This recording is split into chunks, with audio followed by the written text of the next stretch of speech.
Hi everyone, my name is Susan Chibi and I will be your new 7th grade language arts teacher. I am going to take you through several slides to get to know me a little better and get to know a bit about what we're going to learn this year. As far as my education and experience, I have a bachelor's degree in English literature from Davidson College. I have a master's in teaching from the University of North Carolina at Chapel Hill, and I have been teaching in North Carolina since 2010. I've done most of my teaching with Charlotte Mecklenburg Schools, and all of that teaching has been in middle school, and most of it has been in 7th grade language arts. It is my favorite subject and grade level to teach. This will be my 4th year at Carmel, and I am really grateful and excited to continue to be a part of the Carmel family. A bit about myself. You probably already heard me say it when I introduced myself in the first part of the video. I have a short but complicated last name. So Civi is actually pronounced as Chibi. I think the easiest way to remember it is to just replace the S in cheesy with a V, and you get Chibi. I get this name from my husband, and he is Turkish. A bit more about me. I am from North Carolina. I grew up in a small rural northeastern town called Elizabeth City, North Carolina. It's pretty close to the Outer Banks if you've ever been there to vacation. This will be my first year as a CMS parent. My daughter, who is 5, is starting kindergarten this year, so I am excited for this new experience, and like many of you, a bit apprehensive about the virtual learning process, but it's definitely something we're all going to be working through together, and I'm still very, very excited for her. And I also have a son.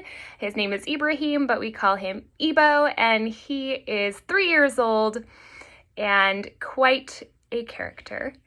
My favorite things to do, some of my hobbies, I will try any new arts and crafts. Over the quarantine period, I have been trying my hand at learning some embroidery, which has been a really great activity for some quiet time to sit and think. And I also love to run and swim and just be outside and playing with my kids. We've taken lots of very long, lovely walks since March. My favorite book, I'm a language arts teacher, and so of course I love books, so I will not give you just one, but 2. My favorite young adult author is Neal Shusterman, and in particular, I love his Arc of the Scythe trilogy. It is fantastic. I would recommend it to any middle school student. And my favorite book as an adult, which I would probably not recommend to a 7th grade student, is basically anything by Margaret Atwood. I love all of her works. I think it's important to understand how our units of study will be laid out throughout the year.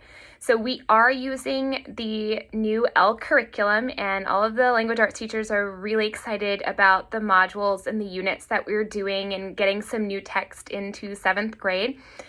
Those of you who are coming up from 6th grade, this is all very familiar to you as far as how these units and modules work with the anchor text. So our very first unit is on the lost children of Sudan, and our anchor text is A Long Walk to Water by Linda Sue Park. And this is an absolutely fantastic novel. It's fiction, but it is based on true events in Salva's life. And so parents, if you want to read the novel, it's a really quick read. I know when I first saw it, I said, oh, this book is so short, we're going to get through it so quickly. But the lessons really take a deep dive into all this information, and they include a lot of great informational texts and videos and images that we tie into the unit to enhance the novel and add some background and deeper understanding. Then we head into kind of in quarter 2 to module 2, which is actually on epidemics, and we are kind of in a really interesting time to study epidemics, and our anchor text here is called Patient Zero. And then the third module, kind of in the third quarter, which I am the most excited about, I will admit, is on the Harlem Renaissance, and our anchor text is One Last Word, Wisdom from the Harlem Renaissance, and it's an anchor text that is a collection of poetry. And so poetry is my favorite part of language arts, and a lot of students grumble when they hear poetry, but I promise you're going to love it when I get done with it. And our final unit is called Plastic Pollution, and our anchor text there is Trash Vortex, and that is an informational unit as well. All teachers were asked to come up with 4 primary goals for students that we want to work on throughout the year. And so my very first goal is just simply that I want students to enjoy language arts. And I want to create a class that is interesting and fun and that you look forward to attending. And we're not going to achieve the other 3 goals until I work on making sure we achieve that very first goal. And the second goal is an academic goal, and that is that we are all each individually working towards growth. So when you come into 7th grade, there will be many of you who are already proficient in many of the 7th grade language arts skills. And it doesn't stop there. We have to grow you. And so what that looks like is if you can already perform a skill at the 7th grade level, we work on getting you ready for 8th grade skills and possibly working on those 8th grade skills. For those of you who are not yet proficient in a skill for language arts when you come into 7th grade, we are working on growing you towards proficiency. And so our goal at the end of the year is that you are proficient in that particular skill. And as long as we are showing that upward momentum and that growth, we will be in great shape. My third goal is that I want to see students, especially in this time when we are virtually learning, I want to see you self-advocating and coming up with systems that help you self-motivate, keep you on track. We have placed a lot on your shoulders when it comes to virtual learning. Many of you did a fantastic job in March. It was very sudden, and this year we've had more time to prepare for it. And so my goal along with you is to create systems to help you self-advocate and keep you motivated. And then the fourth goal is, again, related to virtual learning. We're not together physically in the classroom, and so it's a little bit more of a challenge to create a community feel, but we're only going to create that by working together and coming together online in our class to create a place where we are all able to communicate effectively and work together and basically enjoy class. Very important for the success of students is going to be the ability to communicate and connect virtually, parents, guardians, and teacher and students. And so I have put in place several systems for you to be able to communicate with me. So I want to talk about Remind 101 first. It is an app on your phone, and it's very simple to sign up for.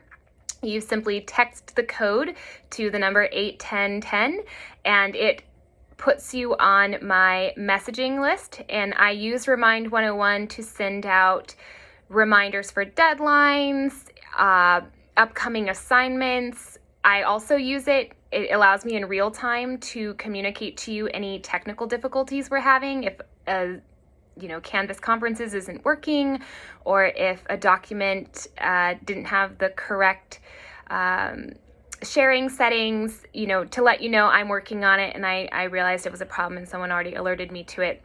So it's more real-time communication. So I would highly encourage parents and teachers and guardians and students to all use Remind. It is the absolute best way to communicate as far as I'm concerned. And I also, of course, have my CMS email, which you can always reach me at any time. I set up a Google Voice phone number so I can receive and send calls. If you record a message, it will go into my email as well.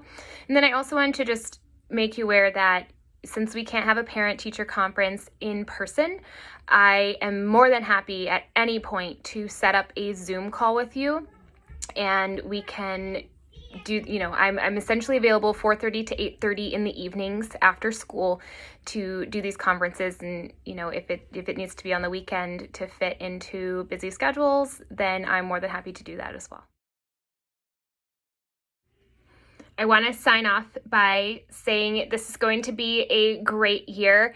I have been anxiously awaiting all of my rosters with all of your names to pop up in my Canvas account, and they did just a few days ago, and I was so excited, just scrolling down the names, seeing if there was anyone I recognized or any siblings out there, and I am no less excited to meet you that I would be on any other year, even though this is virtual. I have spent a lot of time this summer coming up with ways to make this year just as wonderful as it would be in the physical classroom. And I have done a lot of learning myself and exploring all these new apps and websites and activities. And it's going to be really fun. And we're going to be able to do some things virtually that we just wouldn't be able to do in the classroom. And so there are some upsides to virtual learning. And I am excited to start the 2020-21 school year with you.